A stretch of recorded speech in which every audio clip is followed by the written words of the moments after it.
रात इतनी गहरी थी कि गांव की भी सीमाएं जैसे धुंध में खो गई थीं। एक बार जो अंधेरा घिर चुका था, वह बदली सा फैलता चला जाता, आसमान से उतरकर जमीन पर बैठ जाता और सब कुछ अपने अंदर समेट लेता। उस रात छोटे छोटे घरों की खिड़कियां बंद थीं। कोयले की आग की हल्की रोशनी भी अंदर तक नहीं पहुंच रही थी और हवाओं में एक ऐसी ठंडक थी जो हड्डियों तक उतर जाती थी। सभा में बैठी बुढ़ियाओं कहा करती, जंगल वाली राह रात में अकेले जाने जैसी नहीं होती। पर अंधेरा और कहानियां अलग बातें थीं, जिंदगी की मजबूरियां और वादे अलग। उस घर की एक एक मंजिल पर कुछ बातें सुनाई दे रही थीं।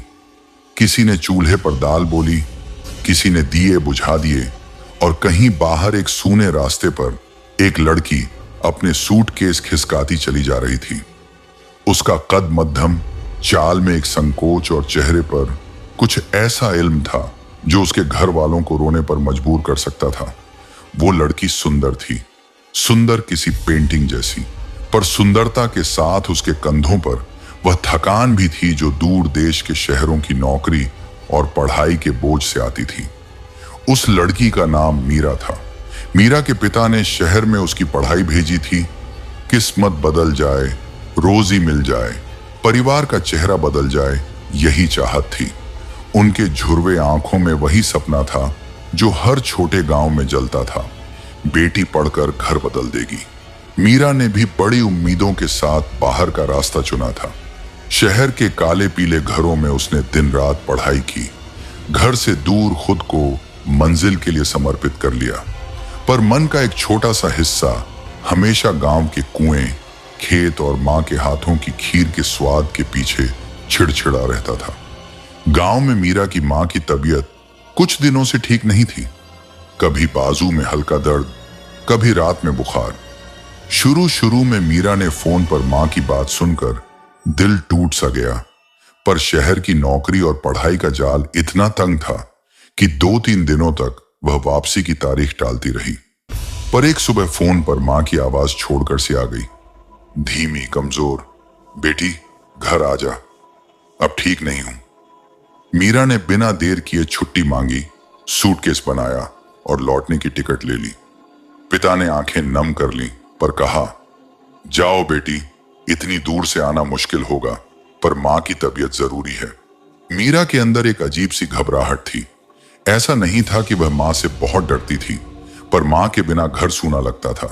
वो दिन आ गया, ट्रेन पहुंची और मीरा गांव के ठेले पर किस तरह उतरती है ये खुद किसी फिल्म की धीमी धीमी रील सी दिखती थी। सूटकेस, लोहे की बॉक्स और पैरों के नीचे धूल। गांव के लोग देखते रहे। कुछ ने पूछा, कहां इतनी जल्दी लौट आई? वो बोली, मां की तबीयत ठीक नहीं है। कोई ज्यादा पीछे नहीं पड़ा। घर का रास्ता छोटा था पर वही पुरानी बात थी, अगर शाम हो और वह अकेले जाए तो डर जरूर लगेगा। गांव के बीच से गुजरने के 2 तरीके थे, एक पैदल ताल के किनारे वाला, दूसरा जंगल वाली संकड़ी धूसर गली। जंगल वाला रास्ता तेज और छोटा था, वो रास्ता जिसे मीरा बचपन में भी रोमांच की तरह लेती थी, पर रात में उसे अक्सर डराता भी था। वृद्ध लोग कहते, जंगल की ओट में चीजें रहती हैं जो सुबह की रोशनी में सो जाती हैं, पर रात में घुड़सवार होकर निकल आती हैं। मीरा ने सोचा वो जल्दी पहुंच जाए, इसलिए जंगल वाला रास्ता ही चुना। भीड़ कम थी, ट्रेन के पास कोई तसला ठेला नहीं। रात का समय कुछ अलग तरह की गंभीरता लिए रहता है। शुरू वह घर की ओर झपकती हुई चलने लगी। हर कदम पर मिट्टी की छापें, हर छाप में पुराने खेल की यादें, और कुछ अंदर से उसे चिढ़ा रहा था, तेरी मां को क्या हुआ है? पर बात इतनी सीधी नहीं थी।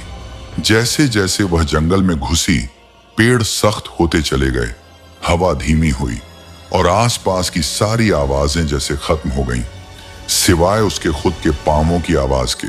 फोन का नेटवर्क भी गायब था। मीरा ने घबराकर अपना फोन चेक किया, पर केवल सन्नाटा ही मिला। उसने अपनी सांस तेज की। चल, जल्दी पहुंच जाओ, सब ठीक होगा। रास्ता सांप की तरह मुड़ता और कहानियां जैसे उसके भीतर घुल जाती। पेड़ों की टहनियां उसके माथे पर उंगली चलाने लगी। ऐसा लगता था मानो कोई उसे देख रहा हो। मीरा ने अपने कपड़े कसकर पकड़े और चलती रही। कहीं दूर से उल्लू की आवाज आई, एक सूखी भारी आवाज जिसे सुनकर खून ठहर सा गया। गांव के पास एक पुरानी कच्ची कुटिया थी। उसके आगे एक बूढ़ा खाली कुआं भी था। लोग कहते थे कि रात को कुएं के किनारे रखा गड्ढा गाना सुनाता है और कभी कभी किसी की हंसी भी आती है। मीरा ने उस कुएं की तरफ आंख मारकर भी नहीं देखा। रात का अंधेरा और गहरेगा गया। अचानक हवा में कुछ हल्की सी सरसराहट हुई और उसके सामने से दो जंगली कुत्ते बाहर निकले। वे बड़े, जंगली और भूखे दिख रहे थे। उनकी आंखें जैसे रात में ग्लो कर रही हों। मीरा ने पहले सोचा कि वे छिपे हुए किसी गांव के कुत्ते हैं, पर जब वे करीब आए तो मीरा को महसूस हुआ कि यह कुछ सामान्य नहीं है। वे आगे बढ़े और उनके होंठ खून से पिले नहीं थे, पर उनकी चाल में एक झिझक थी, जैसे वे किसी शिकार के आसपास कुछ घालमेल देखते हुए चलते हैं। मीरा ने धीरे से कहा, हट जाओ, पर उसके शब्द हवा में घुल गए। कुत्ते भौंके और हथेली की तरह मिट्टी पर पंजे रखकर झपटे। मीरा भागने लगी। वो दौड़ी, पांव फिसले, सूटकेस एक जगह फिसला और गिर पड़ी। कुत्तों ने उसे घेरे में लिया। उनमें से एक ऊपर झपट कर उसके पैरों पर टिका। मीरा ने चीखी। वह आवाज इतनी तेज थी कि जंगल गूंज उठा। कभी कभी जोर की चीखें सुनकर इंसान अपने आप को संभाल नहीं पाता। मीरा ने घुटनों के बल खुद को खींचा। उसने सूटकेस को अपने सामने रखा और दोनों हाथों से अपने गले को दबाया, क्योंकि कुत्ते का एक ठेका उसके गले की ओर झपट रहा था। उसने अपनी आंखें बंद कर लीं और जोर से मां का नाम लिया। मां! यह आवाज जैसे किसी लकड़ी के तख्ते पर गिरती हो। पर तभी एक अजीब सी त्वचा पर चुभन हुई। उसने आंखें खोली। कुत्तों की दांतों में उसकी बाह की बाजू फंसी थी और उनकी कानों के पीछे की तरह की खालें झुलस रही थीं। पर मैं यहां रूह दिखाने के लिए ज्यादा खूनी सलिए विवरण नहीं दूंगी। बस इतना कहूंगी कि कुत्ते हिंसक थे और मीरा घायल थी। उसकी आखिरी चाह थी, मां का चेहरा एक बार देख लिया जाए। उसने पेट की गहरी ताकत से उठकर भागने की कोशिश की। कुत्तों ने 2-4 तेज झपटे मारे और वह पीछे को गिर पड़ी। अंधेरा और भी सघन हो गया। ऊपर से पत्तियों की सरसराहट ने मानो उसकी चीखों पर नमक छिड़क दिया। तभी जैसे किसी ने आदेश दिया हो, कुत्ते पीछे हटे। वह कुछ दूरी से बैठकर उसके ऊपर टकटकी लगाए, जैसे वे जीत दर्ज कर चुके हों, पर अभी पूरा शिकार नहीं हुआ। मीरा ने सांस फूली फूली ली। उसके कपड़े फटे हुए थे और जूतों की पुश्तियां टूटी हुई। उसने अपने गले को छुआ। वहां खून सूख चुका था। वह हिलकर उठी और जैसे तैसे अपने कदमों को जमा लिया। हर कदम उसे मां के घर की तरफ खींच रहा था। अंततः वह घर के आंगन में पहुंची। घर की चौखट पर पहुंचते ही मीरा ने आधा सांस लिया। हाँ, मां खटिया पर पड़ी थी। आंखें पथरीली, पर उसकी सांसें ऊपर नीचे हो रही थीं। मां ने उसके आने की परवाह नहीं की। बस एक सूनापन सा चेहरे पर था, जैसे किसी ने उसके अंदर का जीवन ही निकाल कर रख दिया हो। मीरा ने फर्श पर गिरते हुए मुंह मां छुआ। मां! पर उसकी मां कुछ बोल नहीं पाई। सिर में बंधा हुआ कपड़ा हल्का हिला। उसकी आंखों में एक अजीब चमक थी। मीरा ने मां के हाथ पकड़े। वे ठंडे थे और उसने मां के होंठों पर अपना माथा रखा। मां की सांस थोड़ी कमजोर थी, पर टिक रही थी। मीरा को लगा अब सब ठीक होगा, पर घर की खामोशी ने कुछ और कहा। वहां एक बूढ़ा आदमी बैठा था, गांव का पुराना ज्ञानी। उसने मीरा की ओर देखा और धीरे से बोला, तुझे पहले रोका जाना चाहिए था। उसकी आवाज पथरीली थी, पर आंखों में कुछ तेज। मीरा ने देखा, उसके पिता की आंखें भी कुछ अलग सी थीं। वे जैसे खुद के भीतर किसी भयानक दृश्य को झेल रहे हों। मीरा ने मां की पलकों के नीचे झांका और बड़ा अजब नजर आया।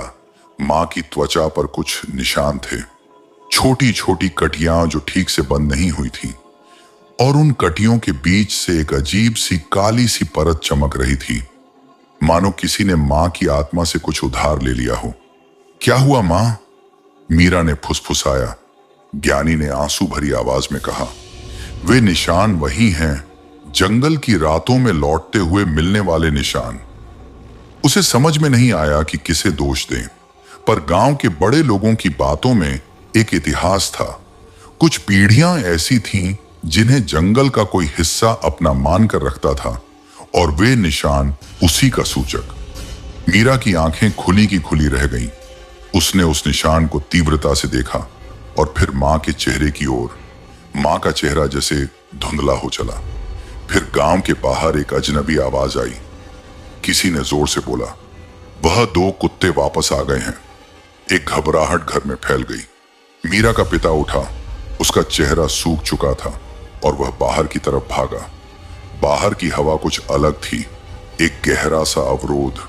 उसके पिता के कदम अजीब ढंग से धीमे पड़ गए, जैसे कोई अदृश्य रस्सा खींच रहा हो। तभी गांव के बुजुर्गों में से किसी ने कहा, हमें जंगल की रूह नहीं भाती, वे कभी कभी अपने शिकार को गांव तक खींच लाती हैं। मीरा मां के बिस्तर पर टूटकर बैठ गई। उसका मन बार बार उसी रात के भय से कांप रहा था। कुत्तों की भौंक अभी भी कानों में घुमर रही थी। उसने सोचा, क्यों उनको जाने दिया गया? क्यों उन्हें रोका नहीं? क्या किसी ने जानबूझकर उन्हें भेजा था? पर सवालों का जवाब नहीं मिला। रात ढल जाती दिखी। घंटों गुजर गए। गांव के लोग चुप बैठे रहे, पर मीरा की आंखें बंद नहीं हुई। उसकी सांसों में कोई आवाज आई। मां ने मुझे बुलाया था। वह याद आई कि ट्रेन पर जाते समय मां ने कहा था, अगर कुछ हो तो जल्दी आजा बेटा। पर उस शाम का संदेश और वास्तविकता में फर्क था। मीरा को अब ऐसा लगने लगा कि मां के पास कोई और था, कोई छाया जो मां के चेहरे में बैठी थी। अगली सुबह गांव के लोग एकजुट हुए। ज्ञानी ने कहा, हमें एक रस्म करनी होगी। पर मीरा ने उसकी बात सुनी और कहा, नहीं, मैं घर छोड़कर शहर वापस जाऊंगी। मां की देखभाल वहां भी होगी। पर गांव की जमीन ने जैसे मना कर दिया। उसने कदम रखा तो मिट्टी ने पैर पकड़ ली। मीरा ने हार न मानी। पर फिर एक व्यक्ति ने बताया, रात में 2 और लोगों की आवाज सुनी गई। उनके पैरों से खून टपक रहा था। मीरा घबरा गई। क्या यह पिछले रात के कुत्ते थे या कुछ और? गांव में धीरे धीरे एक कहर सा फैलने लगा। लोगों के भीतर नई पुरानी डर उभरने लगा। किसी ने कहा, यही वो रातें हैं जब जंगल अपना हिसाब मांगता है। मीरा ने तय किया, वह खुद जाकर देखेगी। क्यों उसके गांव की महिलाएं, बच्चे और बूढ़े दिन रात डर कर रहते हैं? क्यों कुछ चीजें उसे रोज अपने घर से दूर कर रही हैं? उसने शहर की जरूरतों को कुछ पल के लिए भुला दिया और निर्णय लिया कि सब कुछ सामने लाकर जानी जाएगी। पर उस रात फिर वही 2 कुत्ते आए। इस बार वे पहले से ज्यादा शांत थे, पर उनकी आंखों में अब जान नहीं थी। उनकी चाल मशीन जैसी थी। मीरा के पिता ने एक कुल्हाड़ी ली, पर जैसे ही वे पास गए, कुत्तों ने केवल एक बार भौंका और फिर पीछे हट गए। वे इधर उधर भागे नहीं, पर सीधे जंगल की ओर बढ़े, जैसे उन्हें किसी ने बुलाया था। मीरा ने उनकी चाल में निहित एक इरादे देखा, और उसके दिल पर एक भारी और स्थायी डर ने पंजे गाड़ दिए। उसे लगा कि जो कुछ भी हुआ वह केवल शुरू है। उस रात जब हवा रुकी, गांव की खिड़कियों के पर्दे हिले बिना मीरा ने देखा कि मां की आंखें उसके सपनों में आकर मुस्कुराती हैं, पर वास्तविकता कुछ और कहती है। मां के हाथ में जो निशान हैं, वे हर रात और गहरे होते जा रहे हैं। मीरा ने निश्चय कर लिया, वह जंगल के उस रास्ते के बारे में हर सच को उजागर करेगी। उसने देखा कि जंगल की रूहें केवल जंगली जानवर नहीं थीं। वे पुरानी बातें थीं, बुरी बातें जो पीढ़ियों से नीचे गहराई में दबकर बैठी थीं। और अब वह समझ गई कि कुछ चीजें रात में जागती हैं और वे अपनी खुराक लेती हैं, कभी छोटी कभी बड़ी, पर उनकी कामना इतनी है कि वे पूरा गांव चूस लें। मीरा ने सूटकेस उठाया। आंखें नीमी थीं, पर चाल में ढीठपन था। उसने माता से कहा, मैं जा रही हूं मां, संभालो अपने आप को। मां ने हल्का सा सिर हिलाया और उसकी आंखों में वह चमक फिर उतर आई। एक बार, एक क्षण, जैसे मां ने पसंद किया कि बेटी चली जा रही है। मीरा अब अकेली जंगल की ओर निकली, पर इस बार उसके कदम अलग थे। वह जानती थी कि जंगल कोई साधारण रास्ता नहीं है। वह जानती थी कि यदि किसी ने पूर्व में जंगल से कुछ मांग लिया था तो अब उसकी मां की कीमत मांगना बाकी है। उसकी मन में एक ठंडापन उतर आया, पर साथ ही एक आग भी थी, किसी धोखे का, किसी कटु सच का विरोध। वह आगे बढ़ी, हर कदम में एक पुरानी कहानी घुली हुई, हर पल के साथ अंधेरा और गहराता गया। पेड़ों की परछाइयां जैसे उसकी तरफ रेंग कर आती। आखिरकार वह उसी जगह पर पहुंची जहां पहले उसकी लड़खड़ाहट की शुरुआत हुई थी। वह जगह जेठ की रात जैसी थी, सूनी, खाली और भूतिया। तभी दूर से एक कर्कश चीख गूंजी, कुत्तों की नहीं, किसी इंसान की, कमजोर, टूटती और भर भरा कर बिखरती हुई। मीरा का दिल जोर से धड़क उठा। वह भागी। उसने देखा कुछ चमकीले आंचल जैसे किसी ने हवा में फैला दिए हों और फीके दमकते सितारों जैसी आंखें उस अंधेरे में चमक रही थीं। फिर उसने देखा एक आकृति जमीन पर पड़ी थी, बुरी तरह जली हुई और निछावर। पर मैं फिर से ज्यादा ग्राफिक नहीं करूंगी, बस इतनी कहूंगी कि वह आकृति किसी मनुष्य की ही थी। मीरा ने जैसे होश खो दिए, उसके हाथ कांप रहे थे। वह नीचे गिर पड़ी और अंतिम स्वर में उसने मां का नाम दोहराया।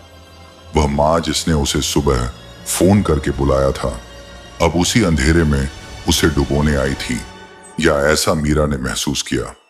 कुछ ही क्षणों बाद गांव की सुबह की हल्की रोशनी आई, पर मीरा के आंखों के सामने जो कुछ हुआ उसने उसकी दुनिया बदल दी। उसकी मां का चेहरा अब पहचान से बाहर था। वह किसी और की मुखाकृति ले चुकी थी और जंगल की आवाजें अब घर की दहलीज पर आकर टिक गई थीं। सुबह की पहली किरण जब जंगल के ऊपर पड़ी तो वहां हर चीज का रंग बदल चुका था। रात की नमी, खून की गंध और मौत का सन्नाटा, सब सूरज की रोशनी में भी जैसे वहीं ठहरा हुआ था। गांव के कुछ लोग जो सुबह सुबह लकड़ी या दूध के लिए निकलते थे, उन्होंने रास्ते के पास कुछ अजीब देखा। मिट्टी में लकीरें, जूते के निशान और किसी जानवर के पंजे के गहरे धब्बे। कुछ ही दूर पर एक लड़की का दुपट्टा पड़ा था, फटा हुआ, खून से सना हुआ। गांव में खबर फैलने में वक्त नहीं लगा। राधा नहीं पहुंची अपनी मां के घर, किसी ने कहा। रात में जंगल से आई थी शायद, पर सुबह तक कोई नहीं देखा।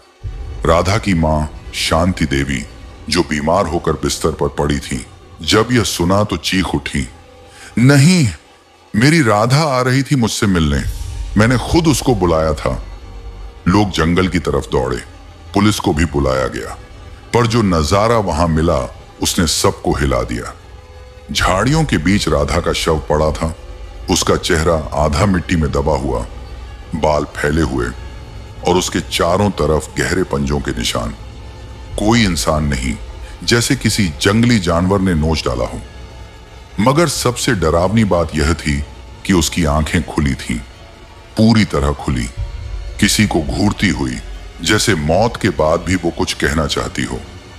पुलिस ने कुत्तों की बात की, मगर वहां के बुजुर्गों ने कहा, यह काम जानवरों का नहीं, यह तो उस रास्ते की आत्मा का काम है।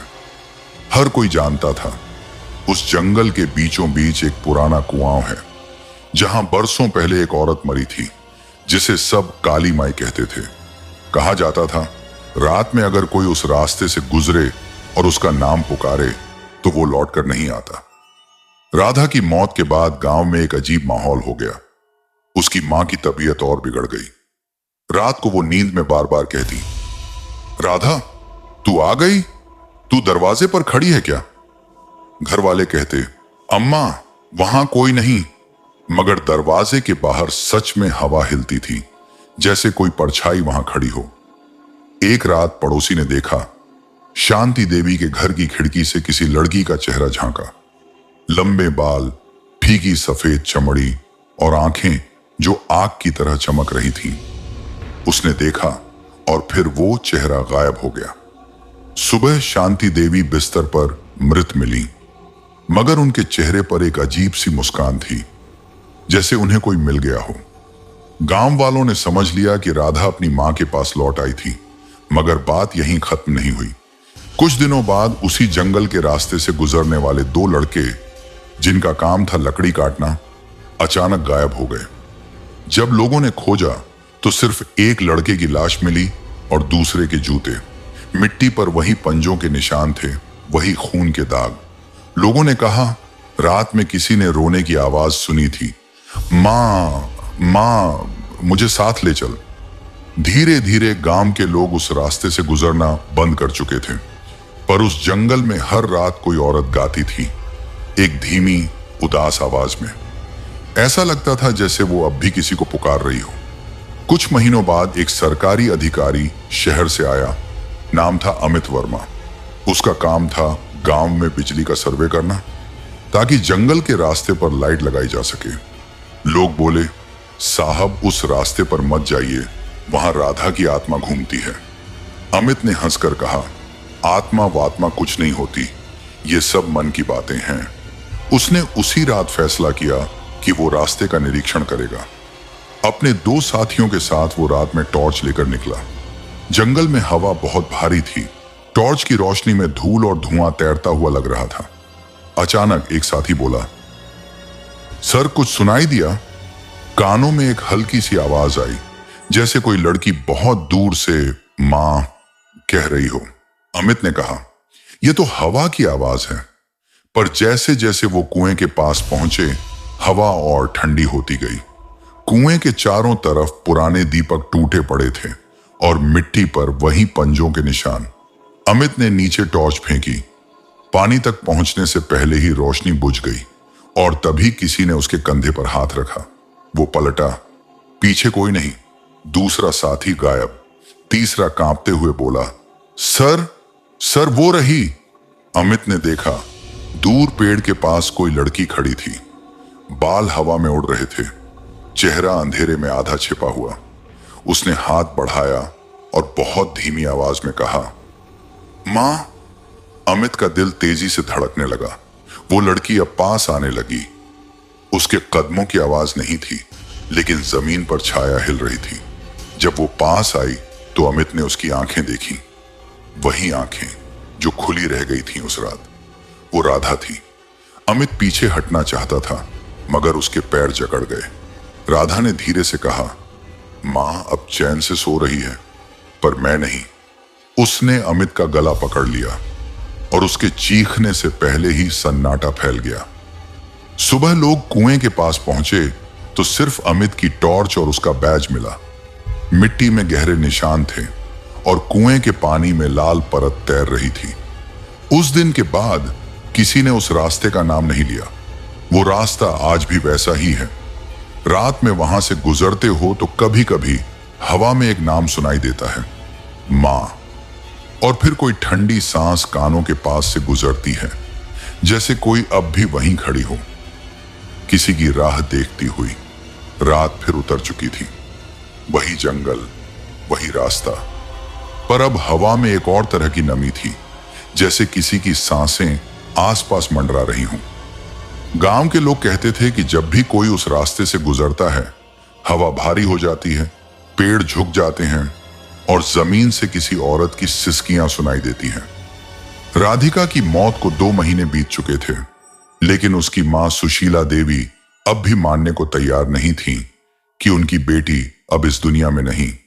वे रोज रात को घर के आंगन में दिया जलाकर बैठ जाती और बार बार वही बात दोहराती, राधिका तू आएगी ना बिटिया, मां यही है।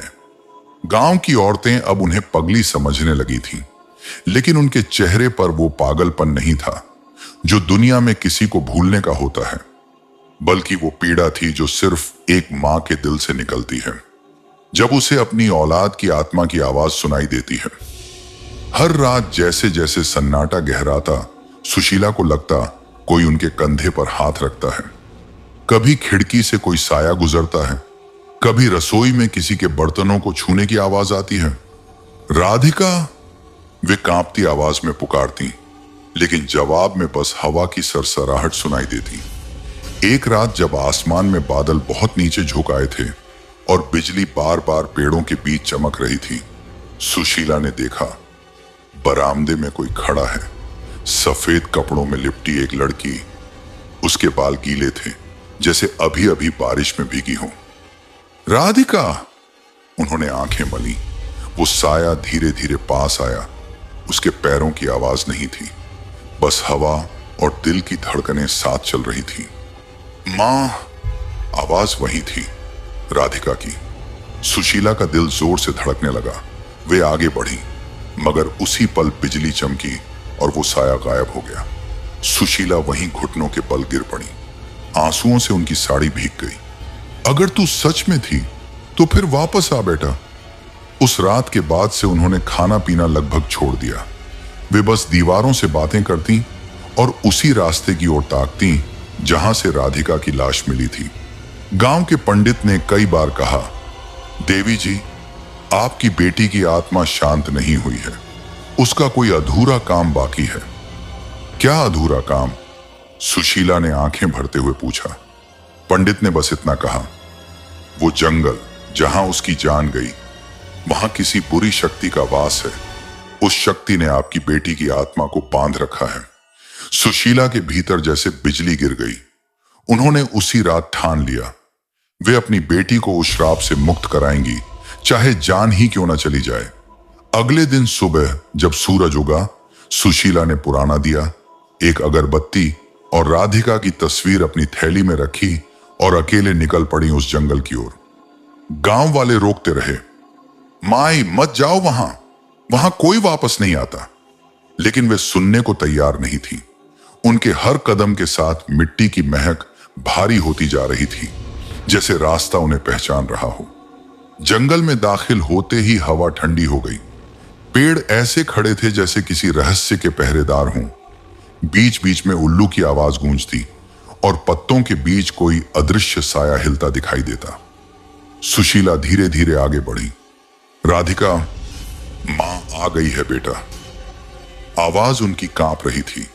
थोड़ी दूर आगे जाकर उन्हें वही जगह दिखाई दी, वही गड्ढा जहां उनकी बेटी का शरीर मिला था। मिट्टी अब भी काली थी, जैसे वहां किसी की आत्मा जल रही हो। वे जमीन पर बैठ गई, मिट्टी को माथे से लगाया और बुदबुदाई, बेटा, अगर तू यहां है तो मां से बात कर। अचानक हवा तेज चली, पेड़ों से पत्ते उड़ने लगे। एक सिहरन उनके शरीर में दौड़ गई और फिर किसी ने पीछे से धीरे से उनका नाम लिया,